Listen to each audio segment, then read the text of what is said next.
Well, good morning and welcome to Talking Baseball Australia Live, baseball's best mate. My name is Dan Vaughn, my broadcast partner, Paul Morgan. He's standing by to bring you another big show here to Friday morning in Australia or Thursday evening in North America. Let's cue the open. Here we go. In 3, 2, 1, let's roll it.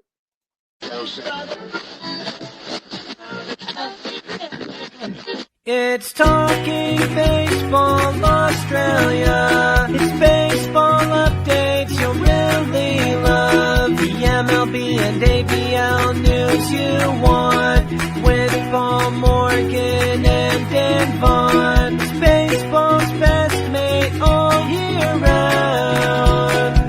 From the batter's box to the mound. And welcome to Baseball's Best Mate all year round, as my broadcast partner will be joining us from the beautiful west this morning of the beautiful country of Australia as we bring him on there. Good morning, sir. How you doing, bud? Can you hear me? Over. Either I've got an issue or you've got an issue, DV, because I can't hear you. You can't hear me. Well, it's hell yeah, we're always off to a rocking start. We were doing good. I believe I'm being heard. So let me just check something real quick here, partner. Again, a big show on tap for you guys. Can't hear you, DV. Don't know if you can hear me. I can hear you. Why don't you log? I'm going to let him go and let him come back. I'm going to let him go and come right back. He'll be right with us. But once in a while, we have these little snafus there.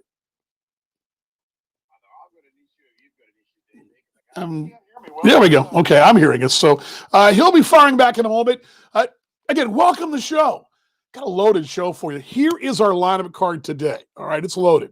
And Paul will be right back with us in a moment. First off, he's going to be hitting probably in a normal batting order.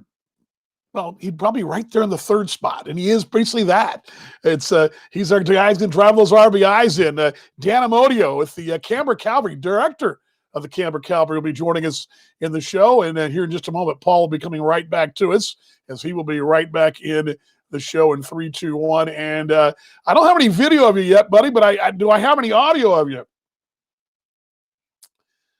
A little trouble with Paul there. Well, I'm going to fight through and let him try to log in one more. There we go. Do you hear me now? Okay, you got me. Okay, all good. Yeah, good. I don't know what happened. Just sometimes you got to, what's the old button thing? Have you ever been in the office where somebody says, well, the IT guy says, well, if it doesn't work, just reset, right? Well, that may have just been the case. I was just saying that batting in our lineup today, probably right there, our RBI guy is Dan Amodio is going to join us here in about 10 minutes time. And as I told Dan in the email, my dog on cue joins us as well. I lost Paul's video there for a moment. I don't know why. I've got everything logged in. There he is, the official dog at Talking Baseball Australia Live. There he is, Max, who apparently sees one of his mortal enemies walk by here. Okay, Dan Amodio's in the show as well. Paul will be with us in just a moment. Going to wrap up the World Series, get the hot stove going. Here he is. He's back with us again one more time. I don't know what happened. They're a little dodgy this morning. Maybe it's such great weather in Australia that the internet's on strike. Is that what it is? No, it just keeps telling me that the B Live session has ended. So I'm not sure. I'm rocking right along here. I'm actually watching us. I'm watching us on the screen over here on my phone. I'm like, Anyway, Dan Amodio, World Series. We've got some Liam Hendriks stuff to talk about as well. What may happen, his next steps for that. We'll hot stove it as well and get it all wrapped up in one nice little frothy bow for you folks down under. Of course, as we always, I take your questions and your comments throughout the show. We want to hear from you, so let us know what's going on, what's on your mind as well with the ABL. I have a question of the week for you, though. I do have one. Pretty simple. We just wrapped the World Series up. A little early, but there are already odds in Vegas about who might be the top spot next year in the World Series 2021. But my question is, who you got? That's our question, as I lost Paul again. Keeps dropping off there. I don't know why, but fight through it, mate. Fight through it. Fight through it. I don't know what's going on there. We'll just keep trying. I want to jump right into the Dodgers win. First World Series since '88. Been a big year for the Los Angeles folks. They got of course, the NBA. Let's try it again. We're getting good. I'm getting good at this mouse thing, letting Paul back in and out. I'm really good at that. But it was a fiasco because I'm actually still here. I've been here the whole time, but it just keeps it keeps like setting off to the green room for some reason. So I'll sit in the green room watching the show. You're definitely you're well, just kicking it out in the green. Well, gosh, I hope that's not a forecast of things to come, but yeah, well, if it is, it's albeit. Storylines for the World Series. I guess I'm kind of playing catch up here. Kershaw gets a ring. Mookie Betts had a great series. He was one of the final piece of the puzzle for the Dodgers. How did Boston let him go in the first place? Corey Seager's your MVP.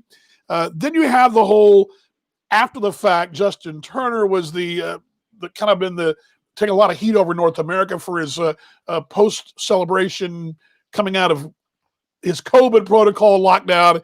And then you've got the Kevin Cash. What was he thinking? Pulling a starter.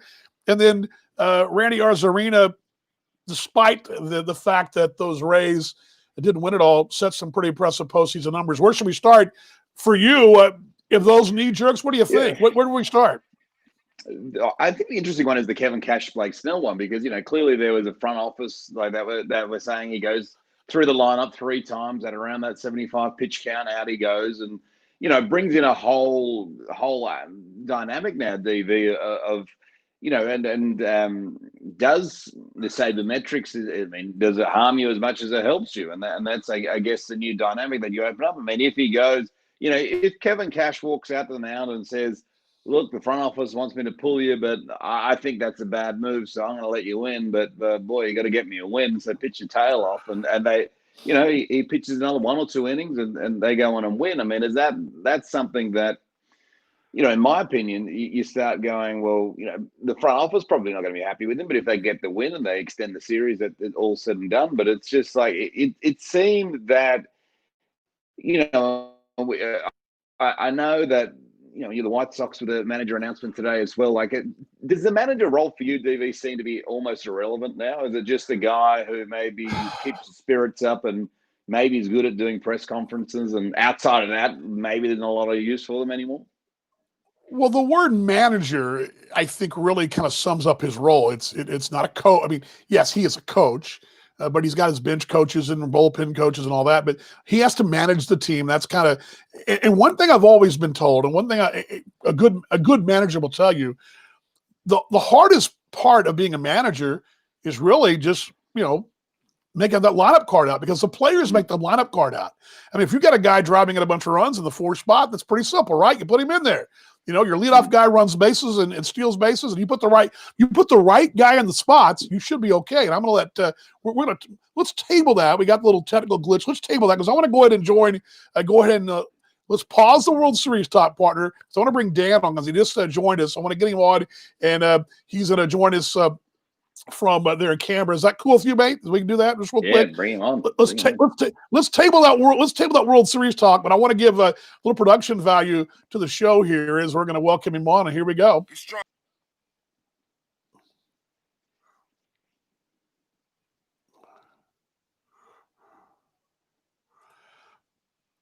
Well, you should at least seen the video, but it didn't pop up, so I'm going to bring it back down there. But there he is, joining us from Canberra a few hours later than Paul, and way later than me. Dan Amodio. Dan, good morning to you, sir. How are you? Good morning. Good evening. I feel honored that you're pausing the World Series talk just for this. Well, I feel honored. There's so much to talk about there. I feel like you could join in the World Series. Yeah, you could probably join in. I guess that's the first thing we should ask you. I mean, obviously, I know that you have a favorite team in the Midwest that wasn't playing, that's had a pretty big drought, and was along with my team that's had a very, very long drought. But outside of that, your thoughts on the World Series? I mean, you know the game. What'd you think? It was cool to see these teams in it, because it really represented 2 very different styles of the game right now. Like, you've got the big market versus the small market, and that's always a really interesting competition. But I was really happy to see the Rays in there. I was really happy to see Kevin Kiermaier in there. But there was something about these Dodgers that, even though, they've got all the advantage in the world over a team like the Cleveland Indians or the Texas Rangers, for some reason, I was still happy to see him win. There was a lot of people on there that were looking for this for a long time. The Dodgers fans, I hate to say it, but even they were sort of tortured for a little while.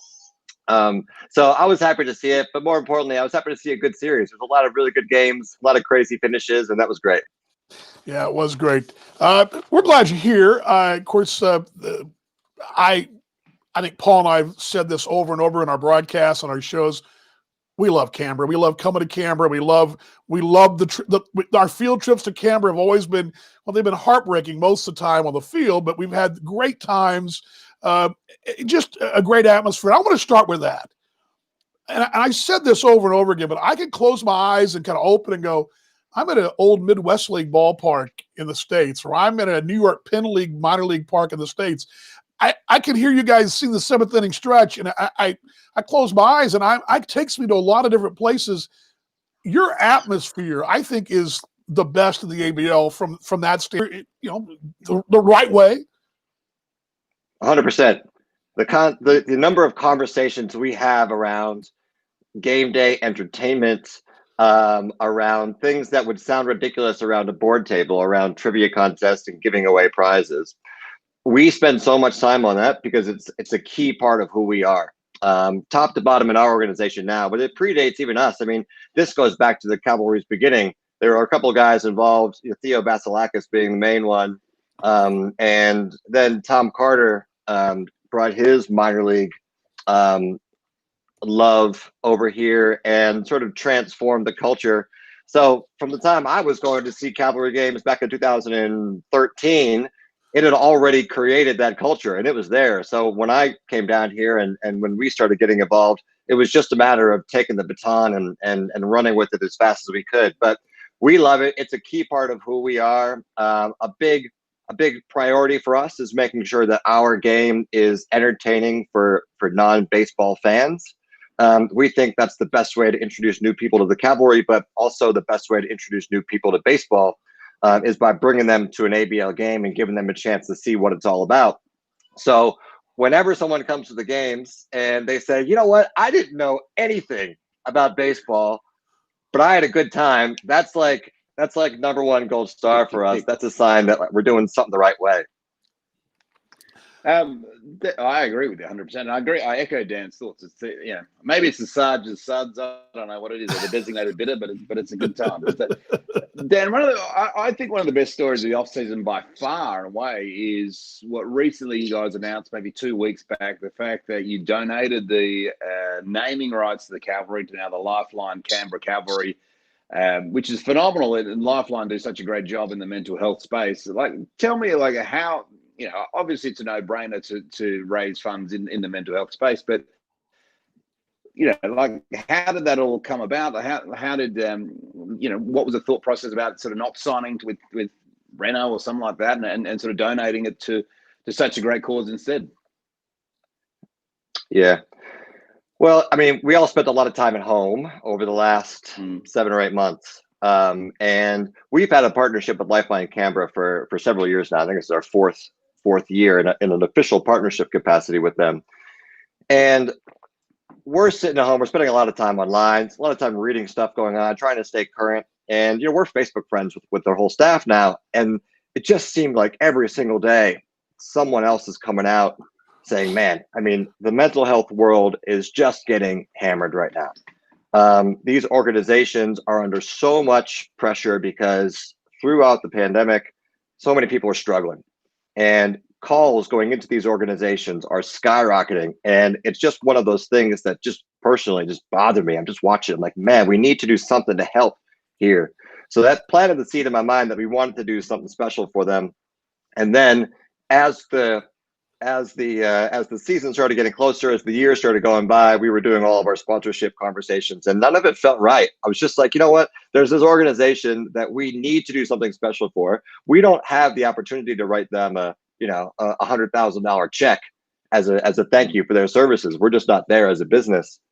But we wanted to do something good, we wanted to do something that actually meant something. And that's where the idea came out. Plus, at the end of the day, the Lifeline Canberra Cavalry, it's got a good ring to it, man.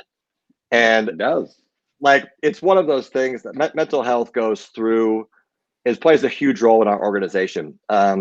We've got 2 ambassadors for Lifeline on our team. One of them is a player, David Candelas, and one of them is Sarge, our mascot, Josh Illusions. Josh has a very open and public struggle with mental health. David doesn't, and we had a breakfast last year where we had a chance to talk with David in front of a group of Lifeline supporters about his situation and just some of the things from a mental health standpoint that he checks up on. And I don't mean to suggest that he has struggles in this area, but he's very mindful of it and he's aware of it. And as he sort of makes the transition towards the end of his baseball career, it's very much on his mind. And man, you should hear, you just crack him open like an egg and you start to hear some of these things that I didn't even know about. So from our standpoint, it became very obvious that mental health was a really key part of our organization. And when you have a chance to do something good, we just took it. And the response has been great. So thank you for saying that, Paul. And the response has been really great so far. We're looking forward to a big year with them. Yeah.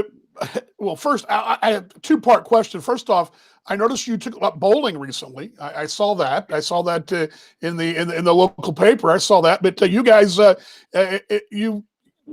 really the serious part of the question is, I'm not trying to be snarky, but I know you guys took up a little bowling initiative. But Paul and I love not just talking about the players in the field and the wins and losses, but the marketing aspect, the community aspect. We believe, and I know you do, Paul and I believe, that there's a bigger picture thing here. I mean, you've got to be involved in your community. You guys are involved. Tell us about that charity event you guys did there. The bowling, it was a big bowling event that turned out to be helping all kinds of charities. I loved it. And did you bowl strikes?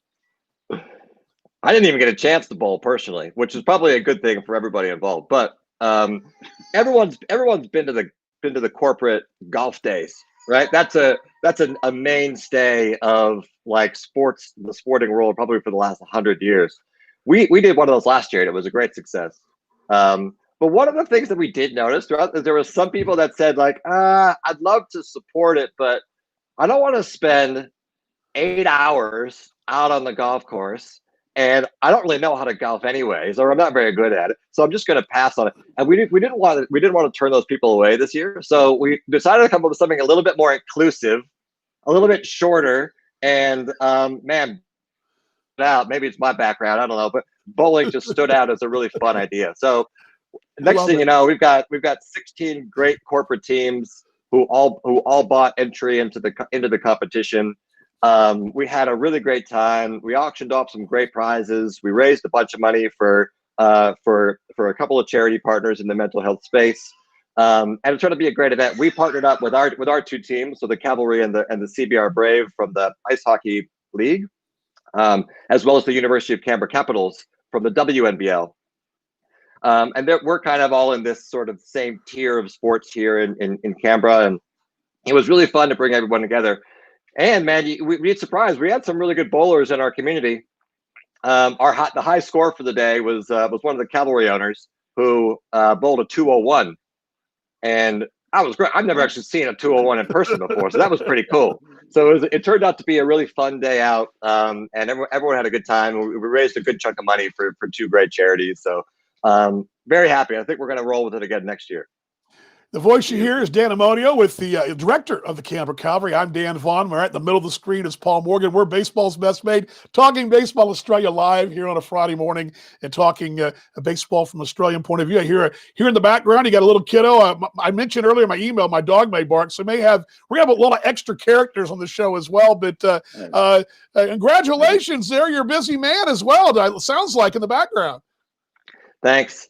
Yeah, it's 2020, so it would be weird if we didn't have some sort of distractions from working from home in this funny year. But yeah, Kirsten and I have a 7-month-old now, who it's amazing it's going so fast, and he's getting huge and starting to move himself around and making a lot of noise. And but he's been great. It's been the silver lining of this year and all of the craziness that has ensued is getting a chance to really spend some good quality time being a parent for the first time. Well, I always tell Paul, before I interrupt you, Paul, that what do I always tell you, Paul? They grow up, right? So they grow up. So enjoy it. Partner, go ahead, mate. I'm sorry about that. No, I was just saying, as I can hear my two at the door at the moment. But Dan, I suppose from, like when you talk about silver linings, I mean, if you back to the start of the year, I mean, we're talking about a global pandemic, which is obvious, but I mean, let's not forget we started the year with the bushfires. So I mean, you guys have had bushfires into Canberra Braves. For those who don't know, you're also a part of the ownership group for the Canberra Braves ice hockey team. You've had lost revenue for the bushfires, a season that didn't happen for ice hockey, the season that's probably still got a little bit of a uncertainty around with baseball. But I mean, I guess it's the small things that probably has to keep you sane in these moments, though, because I mean, there's like there could be, I don't think in any sports owner's history there could be much more go wrong than they've gone, sort of wrong for you, I guess, in a way. So. Yeah, fair to say it's been a chaotic 12 months or 10 months. It's amazing to think that was just 10 months ago.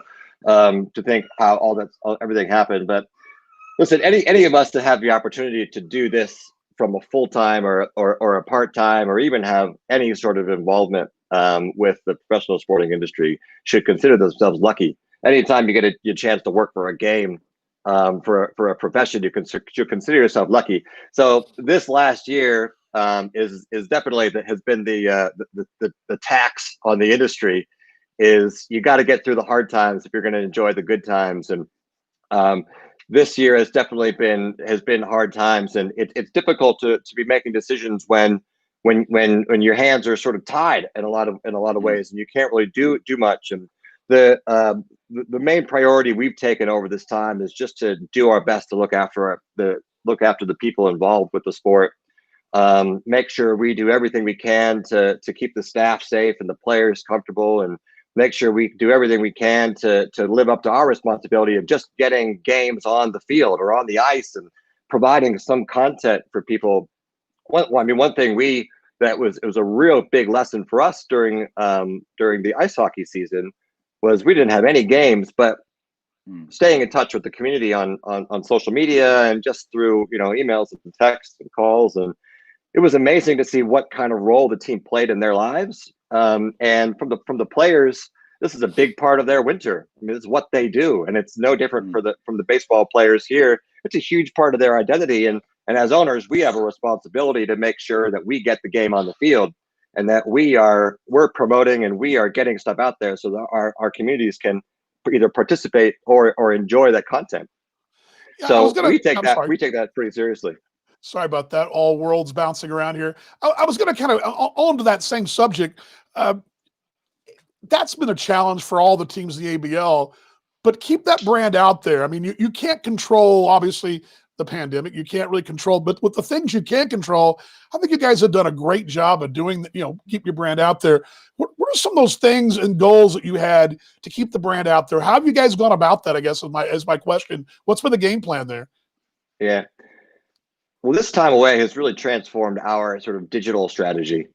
And I think that's true for a lot of businesses, not only in this industry, but across the board, is you got to get really good at communicating with people and connecting with people where they are, as opposed to waiting for them to come to you. We're lucky. We've got the best general manager in the sport across the board, hands down, in Sunny Singh. Who happens to be celebrating a birthday, by the way. So that was not a birthday. That was not a birthday compliment. I would have given him that compliment any day of the year. But we've got the best. We got the best in the league, and this was a really good opportunity for him to really ramp up some of those efforts and do some things that kept our sponsors and kept our members involved, even though we didn't have any live sports or live content to do. And same deal. As we enter the ABL season, we still got some milestones to hit. But as we enter that, there's been a lot of uncertainty, and just communicating with the community as best as we can to keep them in the loop, to be as transparent as possible, and let them know what's going on. It's become a huge priority for us. It's also been a lot of fun. It gives you a chance to do some stuff that you wouldn't have done normally. So for us, it was a good experience in that way. And I mean, all that said, man, I cannot tell you how much we're looking forward to playing baseball this summer. Man. Talking about baseball, Dan, the Blue Jays, you're back with the team in the sixth. Exciting times. But How did that say? I mean, obviously we had Anthony Alford and a few who's gone on to play for the Blue Jays, and a couple of others that name escape me right now that have come through the Cavalry organization. But how important was it to link back up with, have a true affiliation with a big league team? And Toronto, there's actually quite a bit of Canadian flavor in Canberra as well. So I'd imagine it's sort of a popular team to be involved with in Canberra. Yeah, I figured the news would go well with you out there too, Paul. So I figured Yes, that was one. I'm just waiting for my cavalry shirt now, and I'm all in. It's a really great thing. The Cavalry the Blue Jays have been a partner of the Cavalry for a long time, and Don has done a good job keeping that relationship going, even though the last 2 seasons they've, through a change in leadership, have opted not to send players down to the ABL. But so it's great from a Cavalry's perspective because, like you said, we've got a long history of Blue Jays players. So that's really great to reestablish that. But it's also really nice to keep that connection going. The Major League Baseball affiliations this year, fair to say, are in flux because of everything that's happened with their minor league systems over in America and Canada. Things are very different.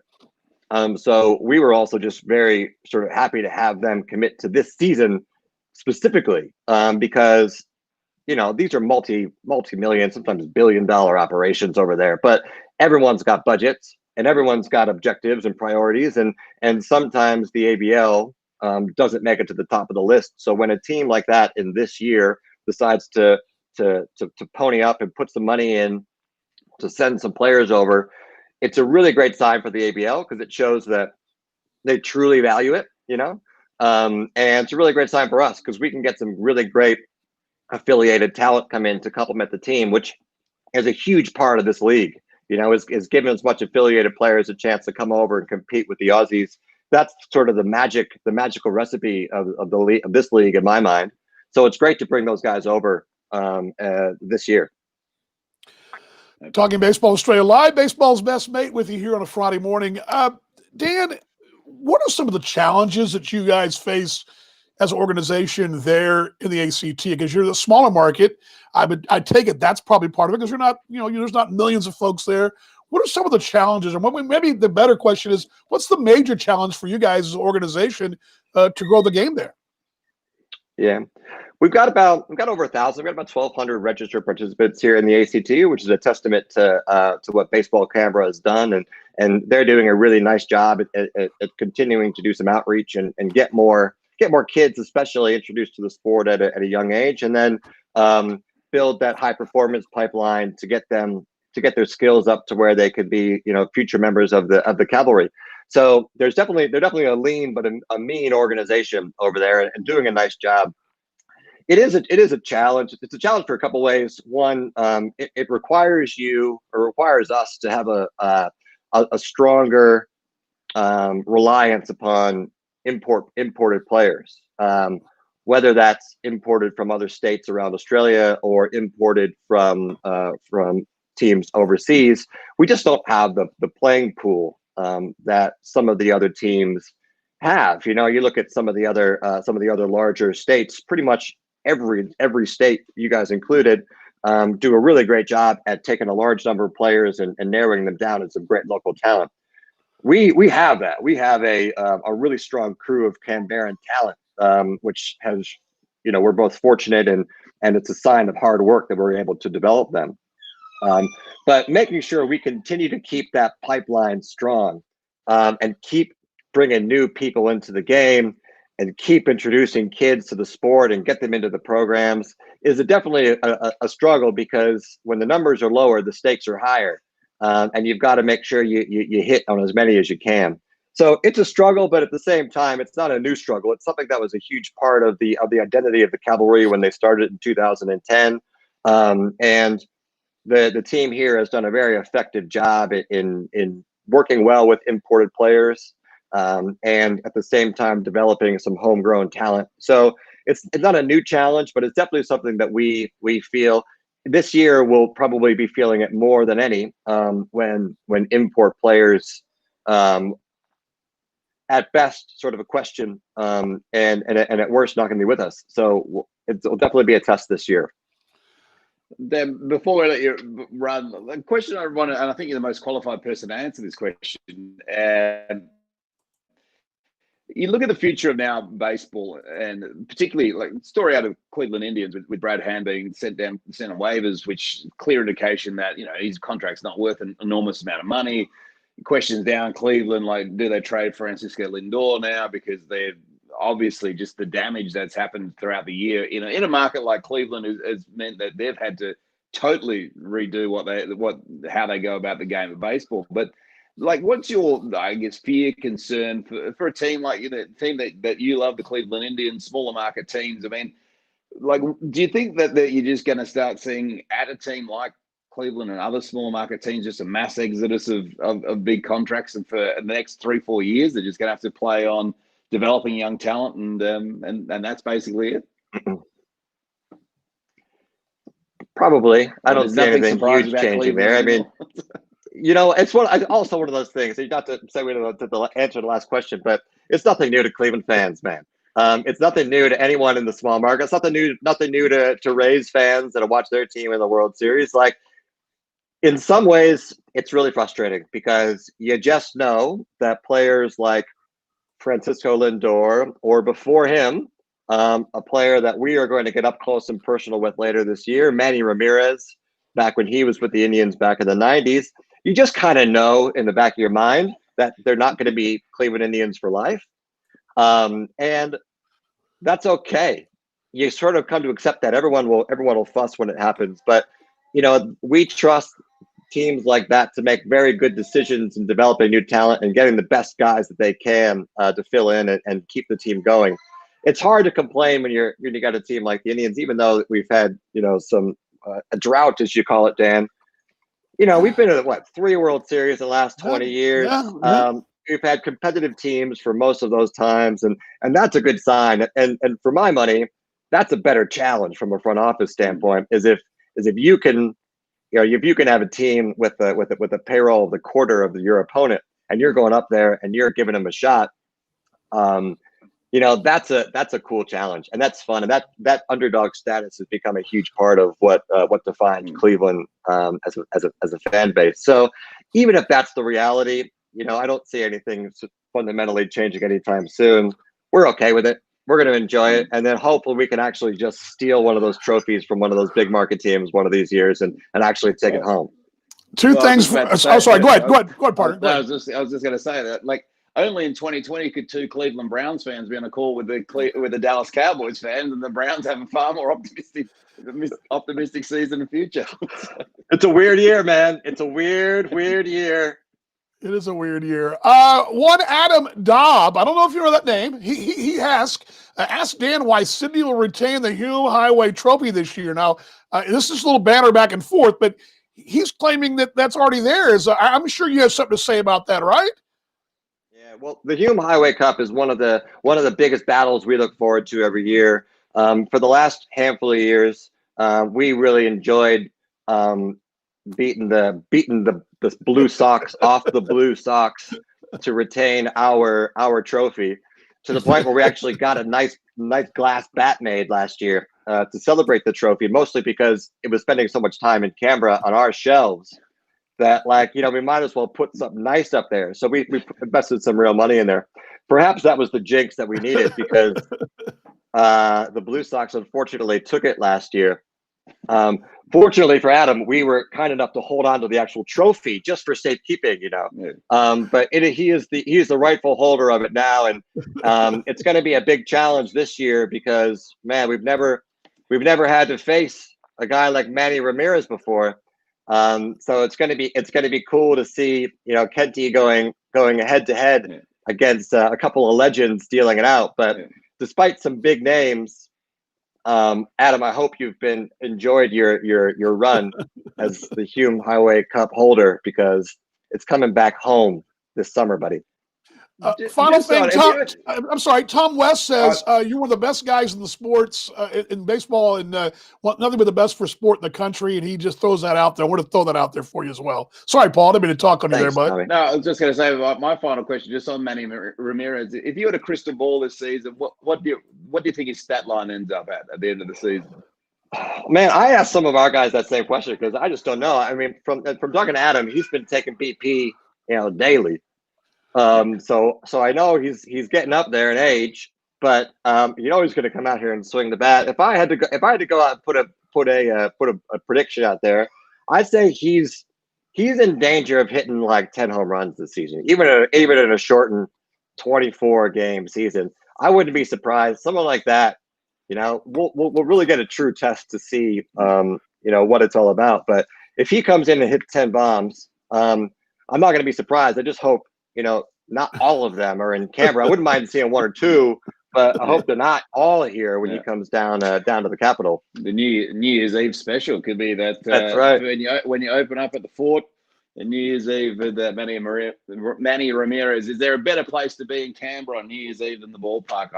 I wouldn't have thought so, but we appreciate you, Dan, and everything you do for baseball. Appreciate you coming onto the show and coming on our little humble show, but. Love what you do. Love what the Cavs do, and if anyone, I wish nothing more than the greatest success for both the Braves and the Cavalry this season. And hopefully, 2021 is a better year for you sportingly. But it's been a great year, obviously, with the birth of your son. So you can't really it'll never be a bad year for you. Thank you, guys. Good job with the show, Dan. Thanks for staying in touch with us, even all the way back home over there. It's good to see your face still out here at Aussie Baseball. And Paul, as always, thanks for having me on, guys. Good job with the show, and I'll talk to you both very soon. Appreciate it, mate. Thank you, Dan. Thanks. Appreciate it. See you guys. There we go. That's Dan Amodio, the director of those Canberra Cavs. Boy, you can't talk to that guy and not. I mean, I think it's something we continue to see over and over again. We talked to Mark Reddy. We talked to Adam Dobb. I mean, every time we talk to somebody that's involved in the ABL.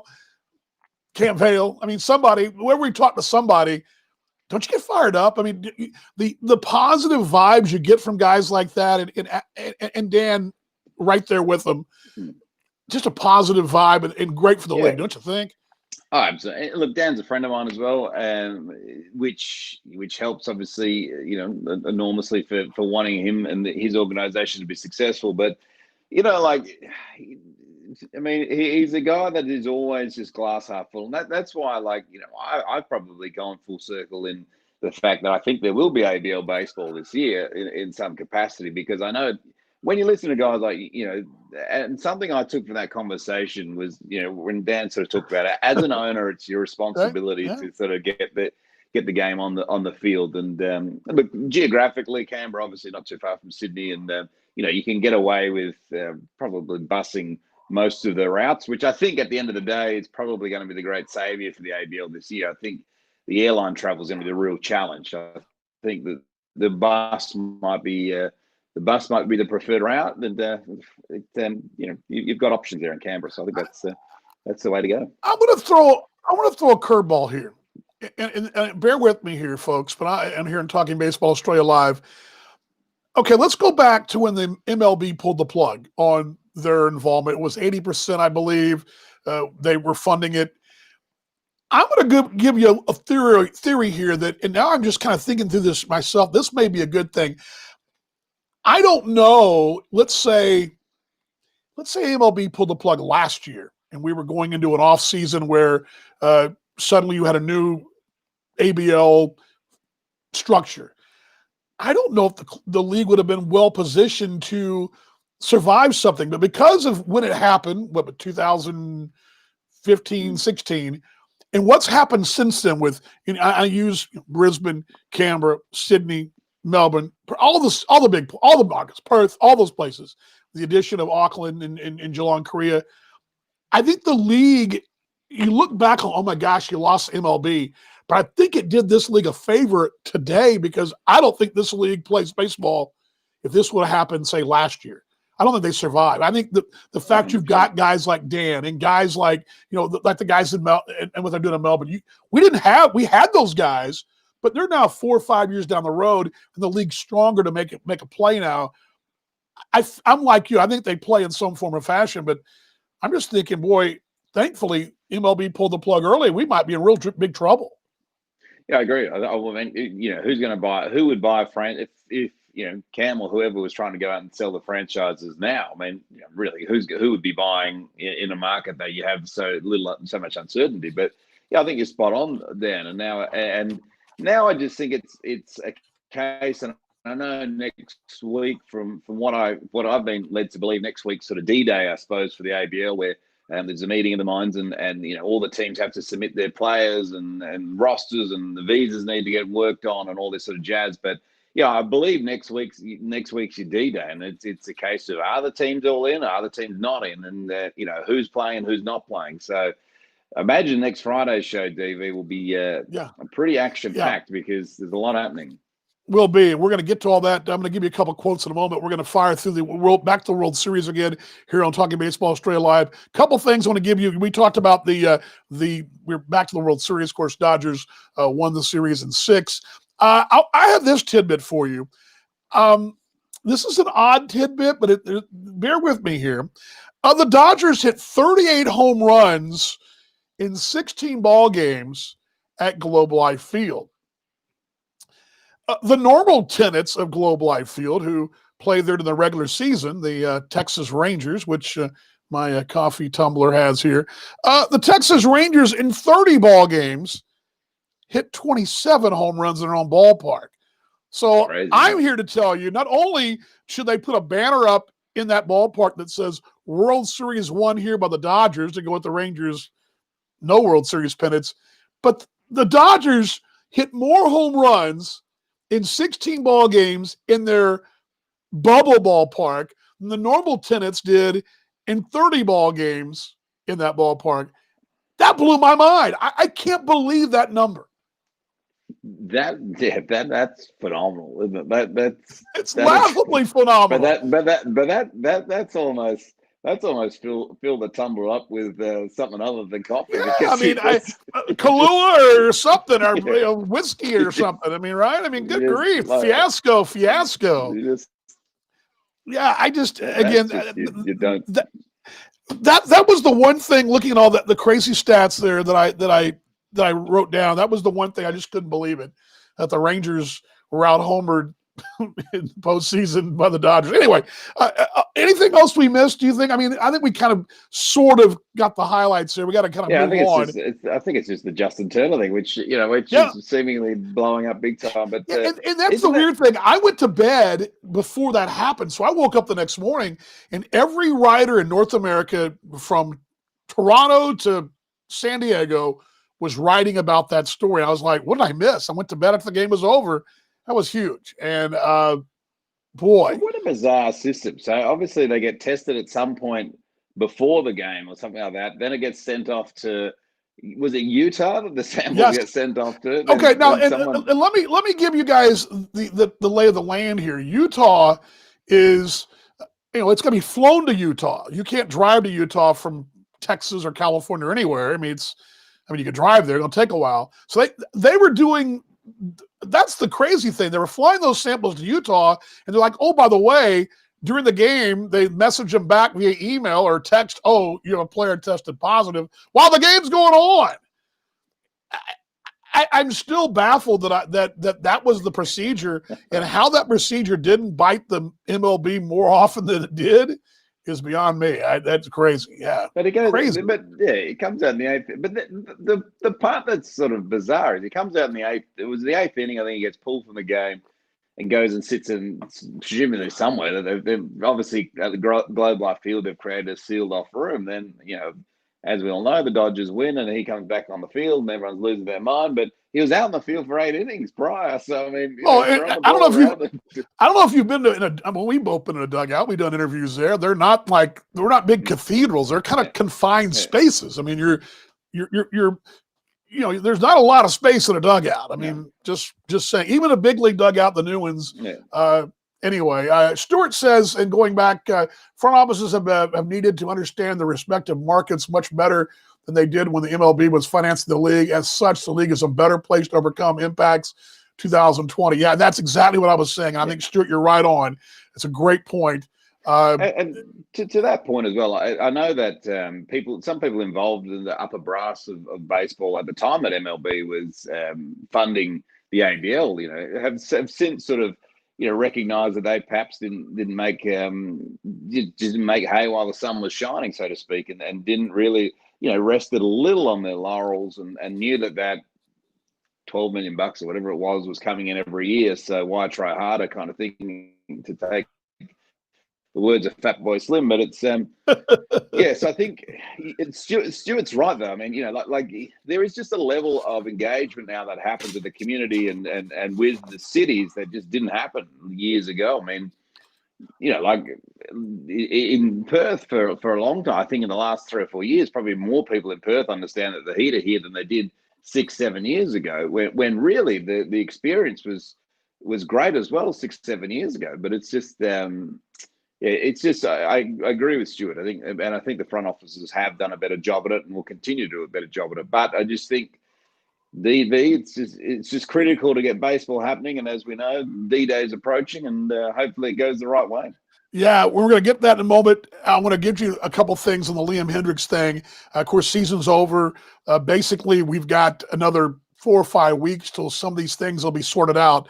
A couple of issues, first off, for the major that'll affect Liam Hendriks. Of course, Liam with the Athletics currently, and there's a lot of influx. First off, what are the rules going to look like for MLB next year? Are they going to have what the roster is going to look like? 28 players?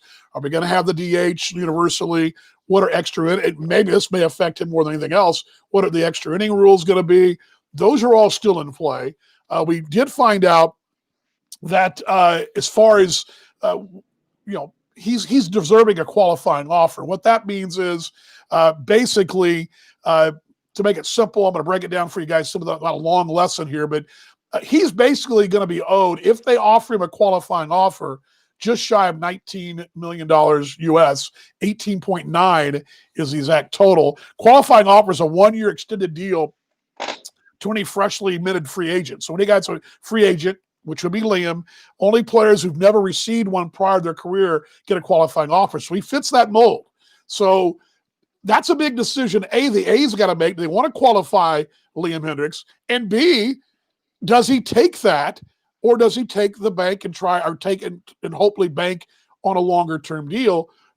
That's a bit of a dilemma. There's a lot to watch here from an Australian point of view on the Liam Hendriks story. Yeah, I've reached out to a few people that know Liam pretty well, who don't have any concrete knowledge of what his decision-making is. A lot of chat around the fact that he does much, he loves the life out in the West Coast, but can Oakland afford him? I don't like. I wouldn't be shocked to see him either in a Giants kit or perhaps a Padres kit. That's where I would lean towards it's happening. I don't think the Athletics will pony up the money personally, but and history would tell you that they're probably not going to. But I just have a feeling he ends up in San Diego. I just think it's a good fit for San Diego. I think they're on the rise. It's a good fit for Liam. I just feel that that's where this story ends up. I just think he wants to stay on the West Coast. I think he's got a place down in Arizona as well. So if the D-backs, I guess, are in play, but they say San Diego's the Perth of the USA. So I think it's all lining up for San Diego in my mind. Yeah, San Diego, San Francisco. There was an article in the Chronicle, San Francisco Chronicle, a couple of days ago about what the A's and the Giants could do. And you're right. If he was anywhere else, let's say Seattle. Well, that's probably a bad example. Let's say he was with the White Sox, who just got a new manager today, which we're going to get to that today. But let's say it was the White Sox. The White Sox probably surely qualify with an offer because, that's a good deal for them because their payroll's a lot larger. The Athletics, though, have got guys that they've got already, I believe, their largest payroll they've had in recent memory already on the hook for next year. And they've also got they've got another case or two as well, qualifying offer-wise. And here's the deal. Here's one thing to think about, too. He's made around $12 million U.S. in his career. So if he does get a qualifying offer from the A's, he's got to, not quite double it, but it's going to be pretty much more money he's made in his entire career. Well, yeah, it does double it. I mean, it takes time and a half of what he's made in his entire career. But again, there's been some guys, I think of guys like Will Smith with the Braves last year. I think he got, what was his deal? I got the notes here somewhere. He made, some crazy number. I mean, this is a guy that made a $40 million deal that the Braves offered. So there's some clubs out there, in San Diego would be one. They show they'll spend some money. The Giants, I think a lot of it, though, depends on what the lay of the land is in 21, because after 21, partner, a whole new collective bargaining agreement kicks in. And if Major League Baseball couldn't come together with a bubble system for all those weeks back in April, May, June, you wait till that labor negotiation happens. And so it might be behooving to get that dollars now. I don't know. Anyway, that's my take. Who knows? I mean, the Yankees might want to get rid of their man Aroldis Chapman. Yeah, Dodgers with Jansen might want him gone too. I mean, so he could end up. It could end up anywhere, but I don't know. I just feel that San Diego is going to be the way that it's going to roll for Liam. No doubt about it. But he loves Oakland though, so he does love Oakland, and there's a lot of things too. It sounds like Major League Baseball is probably going to keep the extra inning thing in place. The DH, the DH probably affects more clubs like Chicago, the Cubs, and with teams like that who got to make a decision on extra bats and those kind of things. But with the extra inning rules, and also it affect teams like Oakland as well. They might want to carry an extra pitcher in here and there because you're going to need one. You're going to need a closer, then also maybe a longer guy, a not only closer. So those rules and how that affects the league are also going to affect how these teams dish out money. But it looks like they're going to probably do that. Of course, again, that new CBA comes out in 22, and if you want to talk about craziness, that's going to be a bloodbath. We'll get to that down the road. But by the way, the deadline for all these, the options deadlines are due for roster tendering on November 20th, and the tender deadline's the 2nd. So that's coming up pretty quick. Despite the fact we don't know what's going to happen next offseason, they're still going with those tenure deadlines. So that's something to look for in the next few weeks for Liam Hendriks. But give you some ideas, some notes there. Been a lot of guys opting out at the moment, DV, as well. That market's going to open up, but then it's a risk, though, isn't it? Because who knows what money's to play with. And it's just, and like the word is, the early word is, there's a highly likely that there's no fans again next season in baseball. Yes. So it's even, and look, you can't. I mean, it's the numbers are spiking, the COVID cases are spiking in the US. It's like, what are they going to do with NBA? What are they going to? There's so much to unpack before you actually get to contract negotiations now that it'll be an interesting year. Yeah, it will be, and I think it'll be interesting to see how he goes about it. I figure, he's going to be fine anyway, whichever direction he goes, tenured or free agent or whatever. He's going to be fine. ABL, you mentioned a moment ago. I want to dive into this too. We expect major things next week. When we get major things, we're going to have Cam Vale on with us. And I think you kind of heard a little bit right there from Dan a moment ago. Dan Amodio was saying, 24 games sounds like the thing. We're kind of just waiting around. It's what we're doing. I know that's there was a really good article in the Melbourne papers that came out, I guess, 24 hours ago or so, maybe 36 hours ago.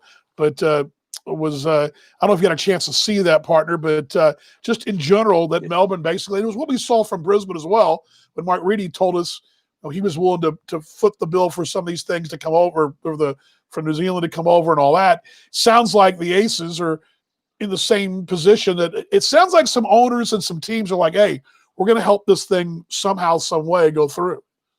Well, look, financially, the Aces are the best positioned financially for sure with the money. And look, I think big picture, I think, and particularly the Aces ownership. I mean, no one wants to see baseball go away this year. Like, everyone understands that it's probably going to be 24 games, 20 games, maybe less. Who knows? Maybe it's a 3-week tournament. I mean, I think everyone understands that it's not going to be. I would highly doubt that the current schedule that everyone has been given access to. I mean, I think the odds of that actually being the schedule is 2% at this point in time. But it's look, I think that. I think eventually they'll get it done, but this is where you've got to start. I think now is the time that the financials are coming in. I mean, if you plug in now, if you want to fly from Los Angeles to Sydney, just for example, I mean, it's about an $8,500 plane ride right now.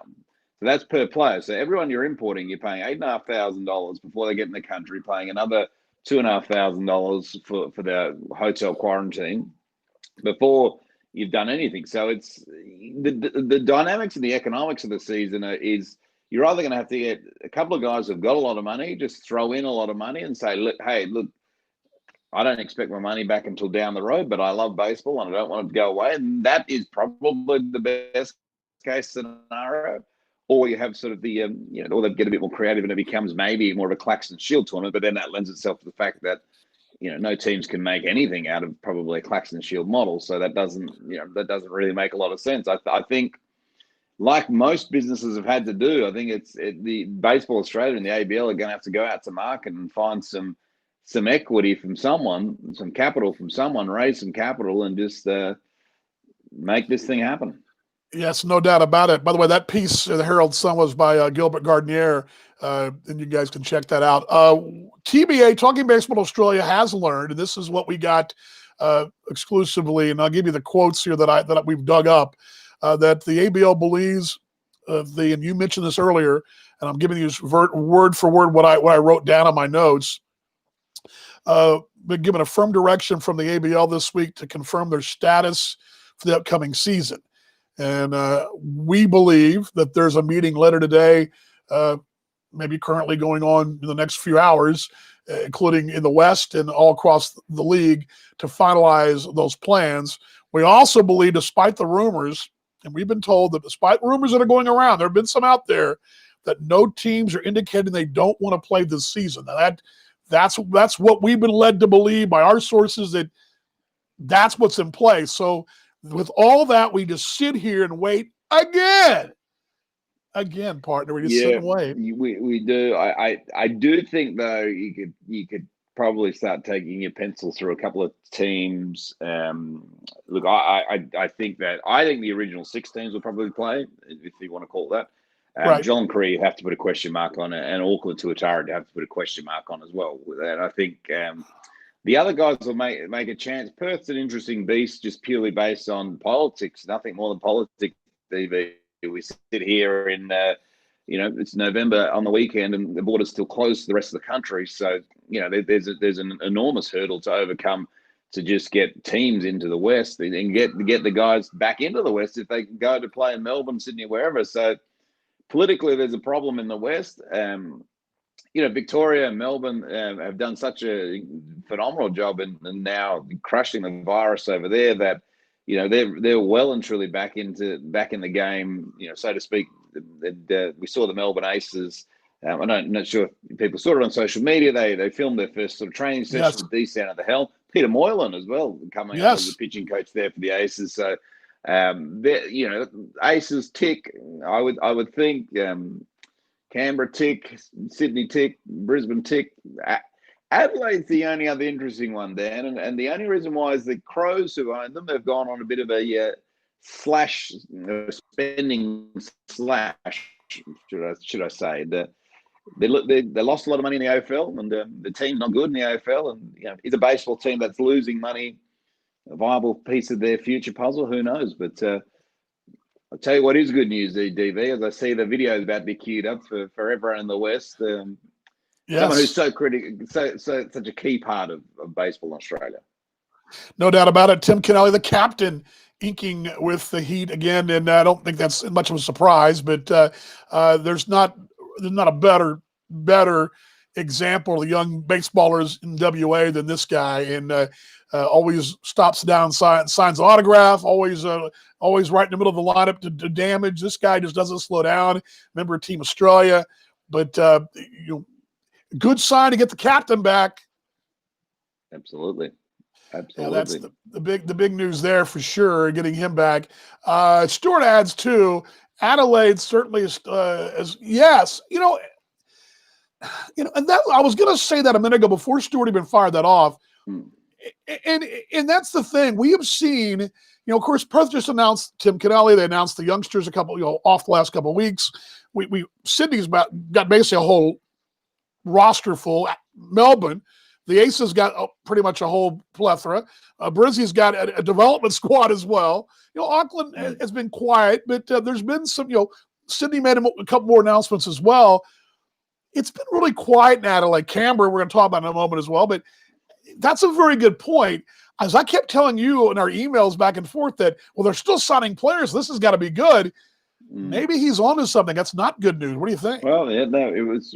I think it was a week ago, 2 weeks ago. They started to slash the football department there in the Adelaide Crows, and then as I said, big financial hits for that football club. And again, you've got an asset that you own that doesn't make any money, that costs you money, and at some point when you're looking to probably restructure your own business, I mean, you've got to probably plant a seed of doubt whether and there probably highly is a thought, and maybe there is conversation going on in Adelaide that perhaps the baseball thing isn't where the football team wants to be, and silence is never a good thing, DV. Never good. Although SG says they have signed, and yes, they've done some good things. I don't want to sit there to say that Adelaide hasn't done anything. I think if you looked at it, probably I would say the Heat are the ones who have the fewest bodies on the roster, quote unquote. But they've also got a lot of folks in the West that can be inked and will be inked down the road.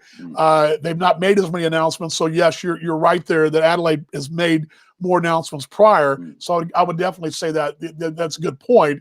But the fact that it's gone a little quiet does kind of concern me a little bit. But again, a couple of things here.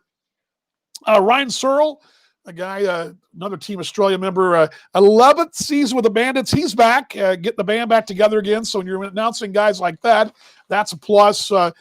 He's a guy that 132 appearances in the Relaunch League, third behind both Matt Williams and his teammate Justin Erasmus. Classic case of guys that you got to have in this league, and you need these names, and you got to get him back. You like him a lot, don't you? I mean, I think over the years, I think you felt pretty strong about Ryan Searle. I think he's just I think he's just one of these character guys. He's a fun. He takes a long time to walk out of the bullpen to the mound, which is just the fun part of the game. And I like little quirks, and his quirk is. You cut to, if you're broadcasting, you cut to a commercial, and you got to throw in an extra spot. But he likes to take his time to walk to the mound. But he's done a lot of great things for baseball in Australia, and he'll continue to. As was probably the general theme that we spoke about on all these signings. It's just nice to have all these guys still in the league, and it's good to see these guys competing. And as I said, they're still not out of the Olympics, Team Australia, and there's still.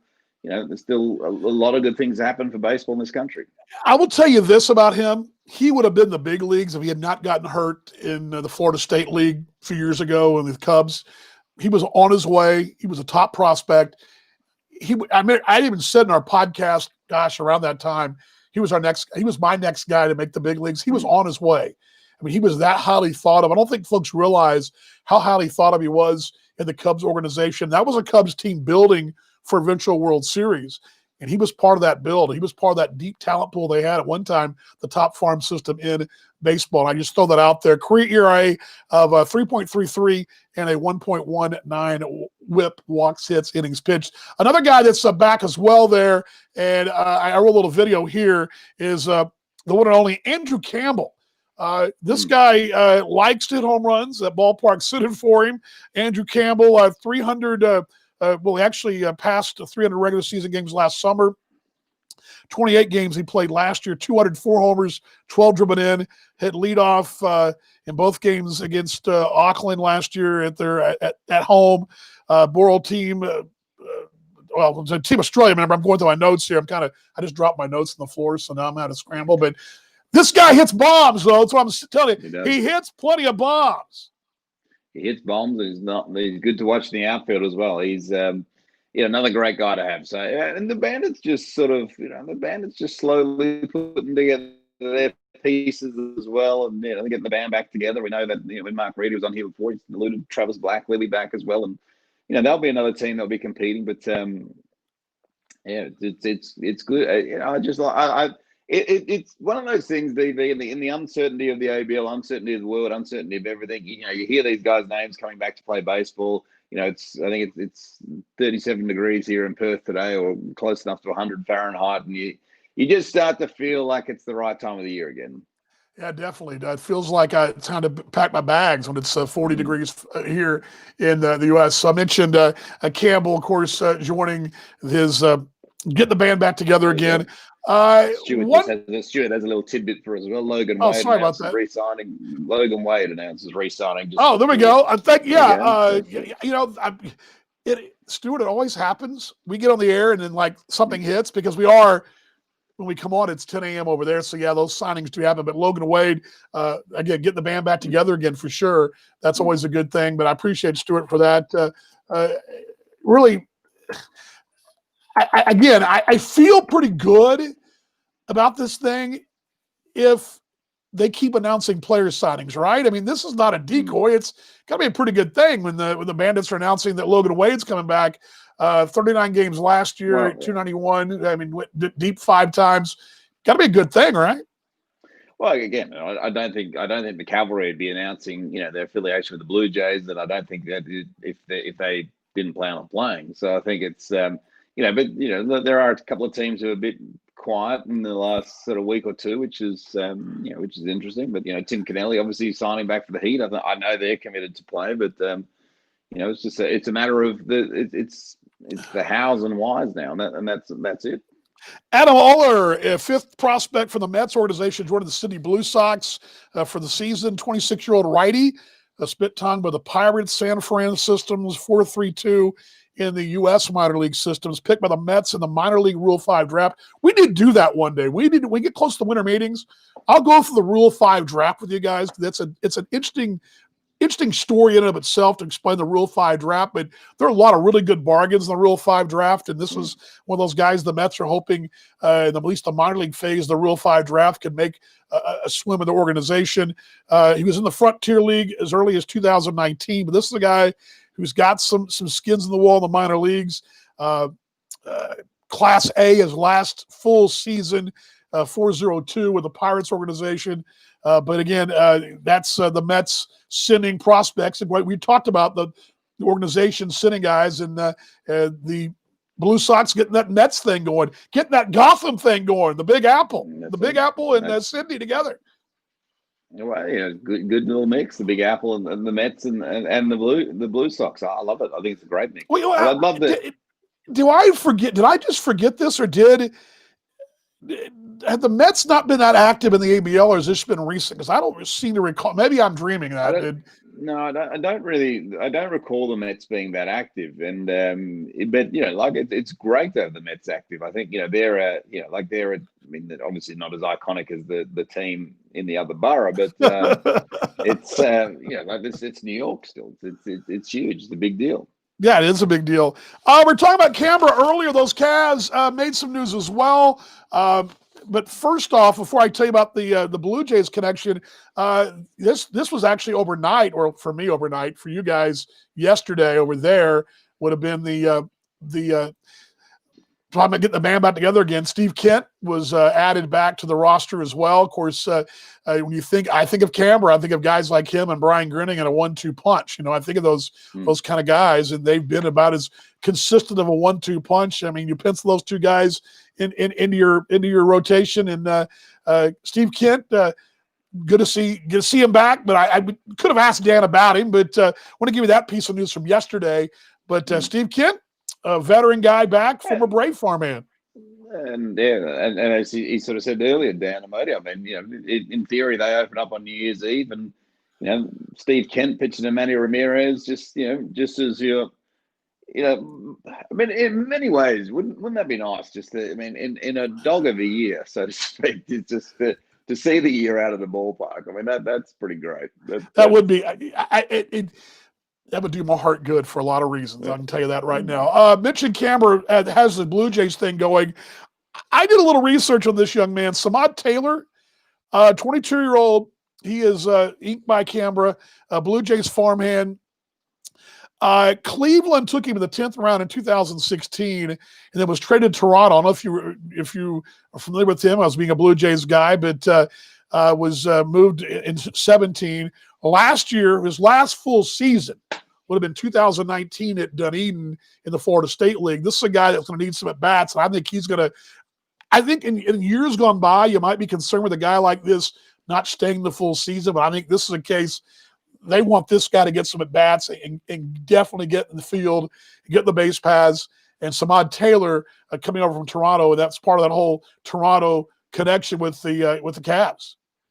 Yeah, you'll find that if someone has gone from Cleveland to Toronto, they're a real upside, because for those who don't know, like probably 2-3 years ago, Mark Shapiro, who's the CEO of the Blue Jays, and Ross Atkins, the GM of the Blue Jays, they were 3 seasons ago the CEO and the GM of the Cleveland Indians. So you've seen a little pieces in the farm systems that come through of guys that obviously probably Ross Atkins scouted him back years ago and signed him originally to Cleveland, and they've sort of gone, well, maybe this guy Cleveland is, and this is why don't be at all surprised if Francisco Lindor ends up at Toronto at some point as well. But this is a guy that I would think has an enormous upside, because if Toronto have signed someone from Cleveland, that means they're hot on someone. So this guy could be a real prospect to watch this year.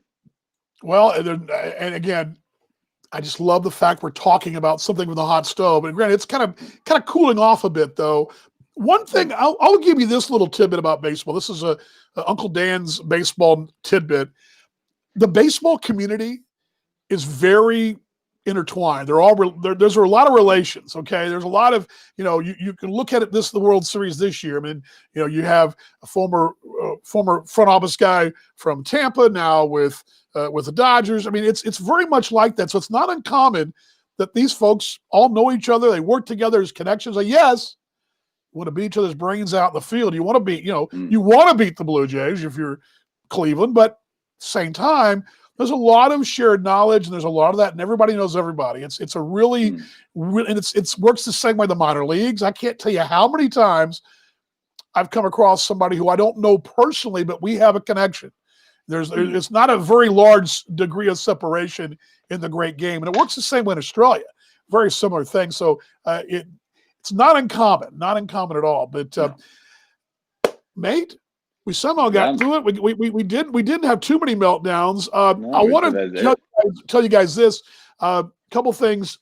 We're planning, and we don't have the exact date, but we're actually going to. Some folks ask about some podcasts. We have some of that in the works, right? Do we want to announce that now? Am I a knucklehead for saying that? We're talking baseball Australia is obviously about baseball in Australia and everything to do with Australian baseball, and we'll continue to stay in that vein. But for the Heat, who are a little closer to, in the next couple of weeks we'll launch a Heat podcast, and as sort of things happen there, as things, pardon the pun, heat up in the West, we'll bring you that as well, and. Also, North American sports podcast as well, DB. Yes. So we'll expand outside of baseball, talk a little NFL, NBA, NHL, Major League Baseball, of course, and some other things happening around the world, which I just think it's just going to be such, particularly, now, and just listening and hearing to people, in the NBA circles, NHL circles, MLB circles, like what does the future look like there? Because it's those seasons, I know the NBA is sort of rolling around for Christmas, but it's Christmas is not that far away. So, and are they going to play that? And I don't think you can play a whole year in a bubble. Maybe you can, but it's no. But that'll be interesting. It's like we've talked about it's 2020. Nothing's off the table now. You'd have told me back in March and April and May, well, when 21 gets here, it'll be all fine. But we're now into the tail end of 20, and 21's on the horizon. And we're going to have some of the same attitude where nothing's off the table for 21 in sport. When we've already, we had big news yesterday over North America where a Big Ten college football game was canceled. A conference game between Nebraska and Wisconsin was canceled, and they're not going to make it up. And, we're all learning on the fly. Now people are saying, well, they should have started earlier instead of waiting around. And maybe so, but everything's still in flux. And I say this, nothing's off the table going forward as the way things are structured with all that. Do you think, like, I mean, the logical place is Hawaii. Do you think they can almost make Hawaii a biohazard and biosecure island? And, you could easily take football to Hawaii. You could take basketball. Yeah, you could. Probably. You could take baseball to Puerto Rico, the territory. What's interesting about that, and what's interesting, you're not far off there. Just throwing this out, Hawaii's doing what they're calling how's the word? Quarantine travel, I guess is the best word to put it. You travel to Hawaii and you go to a resort and you don't leave for 2 weeks. You don't venture out. I mean, you're at your resort, you got your isolated resort, you're able to have your meals and your beach and your pool. You don't go to town.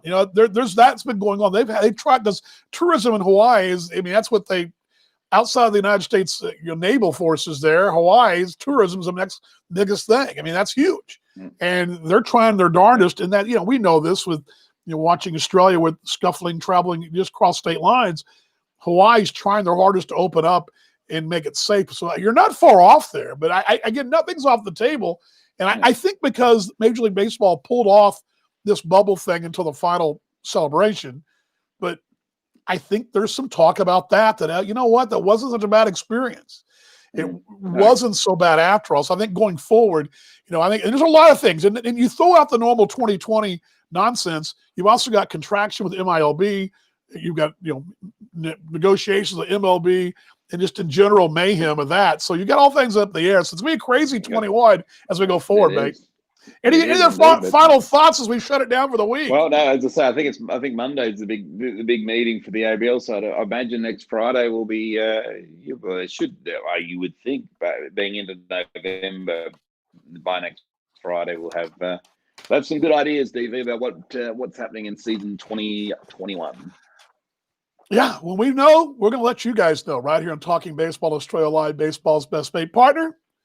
Always a pleasure. Let you go to work, I guess. All right, mate. There we go. There he is, Paul Morgan. There you go, Paul Morgan from the lovely, beautiful West. I'm telling you, if you're in North America watching right now and you're planning to ever go to Australia, go West, young man. Go West. Again, thanks to Daniel Amodio for joining us from Canberra. Big thanks to the director of those Cavs. Appreciate him. Of course, my broadcast partner, Paul Morgan. Always appreciate him being a part of things. He is the best in the biz, folks. And, of course, you guys, the fans, baseball's best mates, that is you. The fans, the Australian Baseball League, the fans of our show, the fans of our great game in North America and in Australia, worldwide. We love all you, and that's the reason we're here, because you're the best, baseball's best mate. And I say it all the time. I say it every time I do a show. Much love. Love you guys. Let's be kinder tomorrow than we are today. Let's love more tomorrow than we did today. Let's show empathy. Let's just fight on, and know that soon we'll be sitting at the ballpark having a nice cold one, an adult beverage, and maybe a sausage sizzle there at the ball yard and singing Take Me Out the Ball Game there in the Australian Baseball League. Until next week, again, 6 a.m. in the West. Actually, 7 a.m. in the West. 7 a.m. in the West, 6 p.m. in North America Central Time. And, of course, you can always follow us on Twitter and our Facebook page. And coming very soon, again, it's ready to go. Our launch, our website. We'll have all this stuff on our website as well. And those details are forthcoming as well. We'll do an official segment on launching the website coming to you very, very soon. Again, much love to you guys. Thanks for joining us. We'll see you next time on Talking Baseball Australia Live, baseball's best mate all year long.